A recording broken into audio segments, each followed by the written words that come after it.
हिंदुस्तान में आतंकी संगठन हमास का हमला। फिलिस्तीन के आतंकियों ने हद कर दी पार। अब नहीं बचेगा इस्लामिक आतंकी गुट।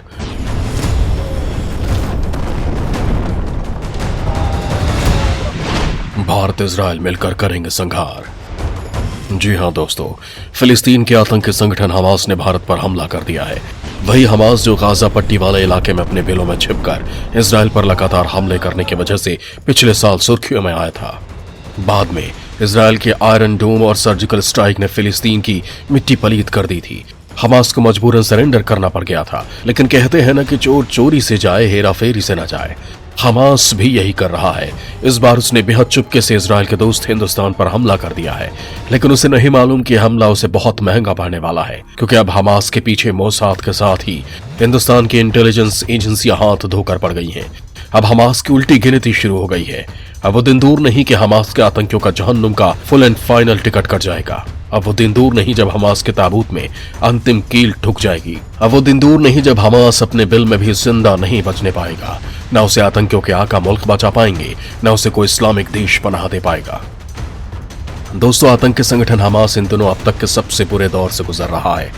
IMF ने आतंकियों से लिंक्ड सारे खाते पहले फ्रीज कर रखे हैं, लिहाजा हमास अपने बिलों में बस जैसे तैसे गुजर बसर कर रहा है। वो भूखों मर रहा है, उसे खाने के लाले पड़ गए हैं, वो दाने दाने को मोहताज हो गया है। हमास के पास ना तो पैसे हैं और ना तो राशन। आतंकी संगठन हमास के पास कमाई का जरिया केवल और केवल अवैध हथियारों की तस्करी, ह्यूमन ट्रैफिकिंग और ड्रग पैडलिंग ही बचा हुआ है। आतंकियों का यह धंधा भी ग्लोबल लेवल पर उसके ऊपर कसे गए शिकंजे के बाद और इजराइल के सख्त रुख के कारण अब मंदा चल रहा है। लिहाजा खुद को मुजाहिद और फिलिस्तीन में राष्ट्रवादी संगठन कहने वाला हमास अब चोरी चकारी पर उतर आया है। हमास की हालत अब किसी जेब कतरे से ज्यादा की नहीं रह गई है। जिन इस्लामिक देशों फिलिस्तीन, जॉर्डन, इजिप्ट और सीरिया के बूते वो अब तक इजराइल के सामने गुर्राया करता था, उन देशों ने ही अब हमास की मदद से मजबूरन हाथ पीछे खींच लिए हैं। लिहाजा अब हमास के होश फाख्ता है। उसे सोच नहीं रहा कि वो खुद को बचाए रखने के लिए फंडिंग कहां से लाए। लेकिन जब हमास के सारे हथकंडे फेल हो गए तो वो जेब कतरा बन गया। वो अब चोरी गिरह इकट्ठी करने लगा है। इजराइल के हाथों पिटने के बाद भीगी बिल्ली बने फिलिस्तीन के आतंकी संगठन हमास ने भारत में एक ऐसा हमला किया है जिससे भारतीय सुरक्षा एजेंसी अभिदंग है। दरअसल हमास ने दिल्ली के पश्चिम बिहार के एक बिजनेसमैन के क्रिप्टो करेंसी अकाउंट को हैक कर लिया। हमास ने बिजनेसमैन के खाते की क्रिप्टो करेंसी को 3 अलग अलग खातों में ट्रांसफर कर लिया था। चोरी की गई क्रिप्टो करेंसी की कीमत 4.5 करोड़ रुपए है। इजरायली खुफिया एजेंसी मोसाद के लीड के बाद भारतीय एजेंसियों ने इस चोरी की परतों को खोला है। हमास को लग रहा था कि वो चोरी के बाद अब आराम से इस पैसे से आतंक की नई पौध को सींचेगा। इजराइल और भारत के खिलाफ वो आतंकी साजिशें रचेगा, खून खराबा मचाएगा, लेकिन उसके नापाक मंसूबे पूरे नहीं हो पाएंगे, क्योंकि चोरी की गई क्रिप्टो करेंसी की कई रिसीवर्स की पहचान की गई है। जिसके बाद हमास के आतंकियों के होश फाख्ता है। उन्हें अब रातों को नींद नहीं आ रही, क्योंकि वो जानते हैं कि जो मोसाद उनके पीछे पड़ी है वो 7 जन्मों तक उनका पीछा नहीं छोड़ने वाली है, क्योंकि वो जानते हैं कि हिंदुस्तान की इंटेलिजेंस एजेंसियां उसे अब जहन्नुम भेजने से पहले शांत नहीं बैठेंगी। दोस्तों, आतंकियों ने क्रिप्टो करेंसी जिन रिसीवर्स को भेजी है उनमें से कुछ इजराइल की खुफिया एजेंसी की तरफ से फ्लैग किए गए एक अकाउंट के साथ मैच हुए हैं। इस खुलासे ने भारतीय सुरक्षा एजेंसियों को भी अलर्ट कर दिया है। इसका मतलब यह है कि वैश्विक आतंकवाद को बढ़ावा देने में मनी लॉन्ड्रिंग के पैसे का इस्तेमाल किया जा रहा है। इसमें आतंकी संगठन हमास के डिफेंस विंग अल कसम ब्रिगेड की तरफ से ऑपरेट और मेंटेन किए जा रहे क्रिप्टो वॉलेट का हाथ होने का खुलासा हुआ है। दिल्ली के बिजनेसमैन की शिकायत के बाद उनके क्रिप्टो वॉलेट की डिटेल को अन्य खातों के साथ डार्कनेट पर अपलोड किया गया था। ट्रेसर टूल की एक सीरीज का यूज करते हुए शुरुआती जांच से खुलासा हुआ है कि पीड़ित दिल्ली के कारोबारी के डिवाइस को हैक कर लिया गया था। इसके बाद 4.5 करोड़ की क्रिप्टो करेंसी को 3 अलग अलग खातों में ट्रांसफर कर दिया गया। पिछले साल जुलाई में इजराइल के रक्षा मंत्रालय के national bureau for counter terror financing ने बड़ी कार्रवाई की थी। उसने हमास से जुड़े कई डिजिटल वॉलेट जब्त कर लिए। इसे भारत समेत अन्य देशों के साथ साझा किया गया था। दिल्ली पुलिस की स्पेशल सेल के इस खुलासे के बाद से सुरक्षा एजेंसियां अलर्ट पर है, जिसमें खुलासा किया गया है कि दिल्ली के पश्चिम बिहार इलाके में एक बिजनेसमैन के प्राइवेट वॉलेट से चोरी हुई करीब 4.5 करोड़ रुपए के बिटकॉइन और दूसरे क्रिप्टो करेंसी के मामले के तार फिलिस्तीन के संगठन हमास से जुड़े हैं। हमास फिलिस्तीन का मिलिट्री विंग है, जिसे इजराइल ने आतंकी संगठन घोषित कर रखा है। वॉलेट से चोरी किए गए बिटकॉइन और दूसरी क्रिप्टो करेंसी हमास की सी मिलिट्री विंग अल कासम ब्रिगेड्स के वॉलेट में ट्रांसफर हुए थे। हमास की ये शाखा फिलिस्तीन में अपने अभियानों को जारी रखने के लिए चोरी और डोनेट की गई क्रिप्टो करेंसी का इस्तेमाल करने के लिए दुनिया भर में बदनाम है। इसी वजह से हमास की इस मिलिट्री विंग के वॉलेट को इजराइल के national bureau for counter terror financing नाम की विंग ने टेरर फंडिंग करने के आरोप में सीज कर दिया था। यह वॉलेट मोहम्मद नसीर इब्राहिम अब्दुल्लाह के नाम पर था। दोस्तों, कहा जा रहा है कि इस खुलासे के बाद अब दुनिया की सबसे खूंखार खुफिया एजेंसी इजराइल की मोसाद और भारत की खुफिया एजेंसी रॉ के साथ मिलकर अब आतंकियों के इस नेटवर्क को खत्म करने के मिशन पर है। भारत और इजराइल की दोस्ती 125 साल से पुरानी है और जब भी किसी देश पर कोई संकट आया है दोनों देश एक दूसरे के साथ खड़े नजर आए हैं। 1968 में रॉ के इंटेलिजेंस ब्यूरो से अलग होने से उस दौर में फिलिस्तीन चरमपंथियों से खतरा था। 1975-76 में खबरें आई कि जापान की रेड आर्मी मुंबई आकर विमान अगवा कर सकती है। 1962 में चीन युद्ध में भारत के साथ इजराइल खड़ा था। मोसाद ने उस वक्त भारत की मदद की थी।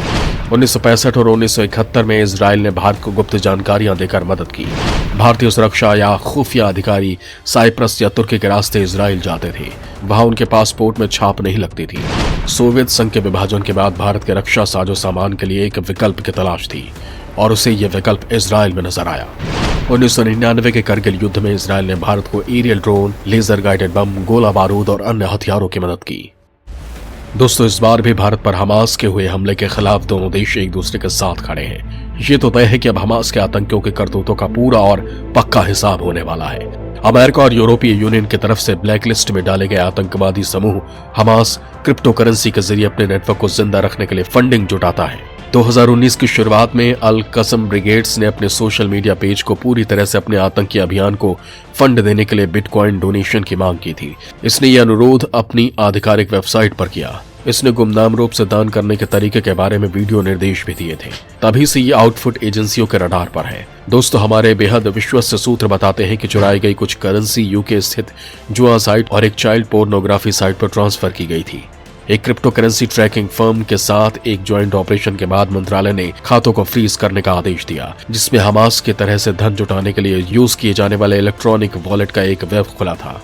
अकाउंट की लिस्ट भारत सहित कई देशों के साथ शेयर की गई थी। मौजूदा समय में देश में क्रिप्टो करेंसी ट्रेडिंग को रेगुलेट करने वाला कोई कानून नहीं है। हालांकि भारत में क्रिप्टो करेंसी की एक्सचेंज और ट्रेडिंग कानूनी है। दिल्ली पुलिस के बड़े खुलासे में ये बात उजागर हुई है कि बाद में मोहम्मद नसीर इब्राहिम अब्दुल्ला के वॉलेट से क्रिप्टो इजिप्ट के अहमद मजूक और फिलिस्तीन के अहमद QH साफरी के वॉलेट में ट्रांसफर किए गए। मामला साल 2019 का है, जब दिल्ली के पश्चिमी विहार इलाके के रहने वाले एक बिजनेसमैन के क्रिप्टो वॉलेट से 6.2 बिटकॉइन, 9.79 इथेरियम, 2.44 बिटकॉइन कैश चोरी हो गए थे। उस समय इस क्रिप्टो करेंसी की कीमत करीब 30,85,845 रुपए थी, जिसकी कीमत अब करीब 4.5 करोड़ रुपए है। हमास को फिलिस्तीन में आतंकी संगठन इन्हीं करतूतों का कारण कहा जाता है। अगर आप भी क्रिप्टो करेंसी में निवेश या ट्रेड के जरिए अपने फ्यूचर को सिक्योर करने की सोच रहे हैं तो आप भी सावधान हो जाइए, क्योंकि आपके क्रिप्टो करेंसी वॉलेट पर आतंकियों की नजर गड़ी हुई है। इस्लामिक आतंकी संगठन दुनिया भर में ऐसे आसान शिकार खोज रहे हैं जहां से उनकी करतूतों को फंडिंग का रास्ता मिल सके।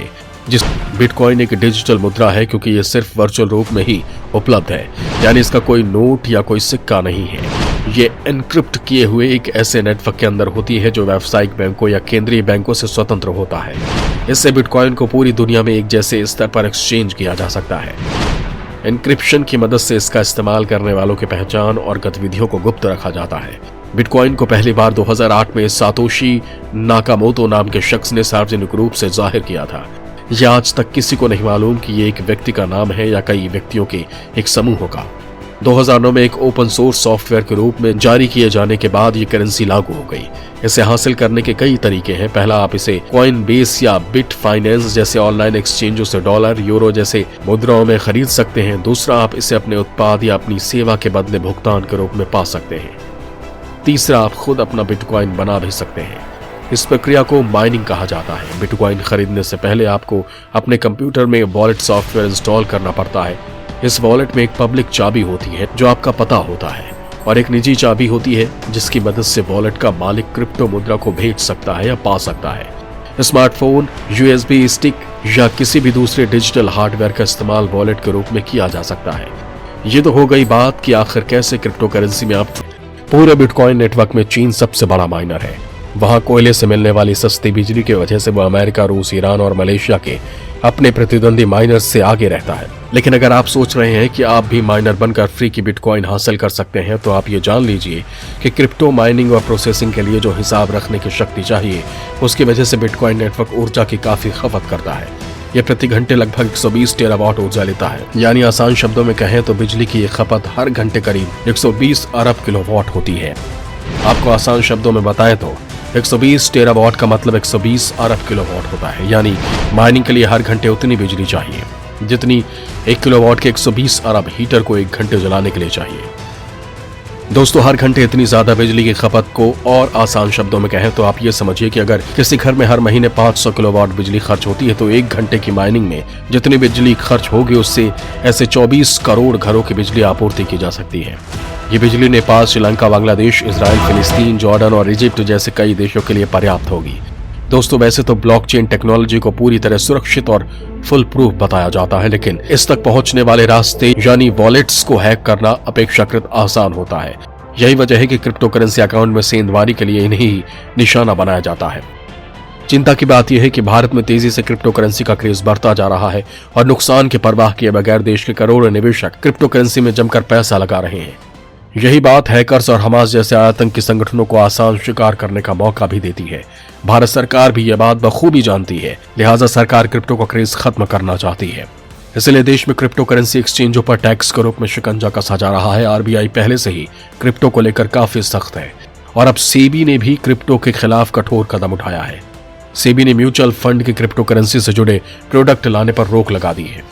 शेयर बाजार नियामक ने साफ कर दिया है कि कोई भी म्यूचुअल फंड किसी क्रिप्टो करेंसी प्रोडक्ट में निवेश नहीं कर सकता। सेबी ने खुद क्रिप्टो से जुड़े एक न्यू फंड ऑफर यानी NFO को मंजूरी दी थी, लेकिन अब सेबी चाहता है कि जब तक सरकार कानून नहीं बना देती तब तक क्रिप्टो से जुड़ा कोई NFO ना आए, ताकि इनका फायदा आतंकी गुट या देश विरोधी ताकतें ना उठाने पाए। इसी बीच क्रिप्टो करेंसी पर नजर रखने के लिए देश का पहला इंडेक्स लॉन्च कर दिया गया है। इस क्रिप्टो इंडेक्स को IC15 नाम दिया गया है। IC15 प्रमुख क्रिप्टो एक्सचेंज पर लिस्टेड सबसे ज्यादा कारोबार करने वाली टॉप 15 क्रिप्टो करेंसी के परफॉर्मेंस की निगरानी करता है, ताकि इसका मिसयूज होने से पहले इसकी ट्रैकिंग और ट्रेसिंग की जा सके।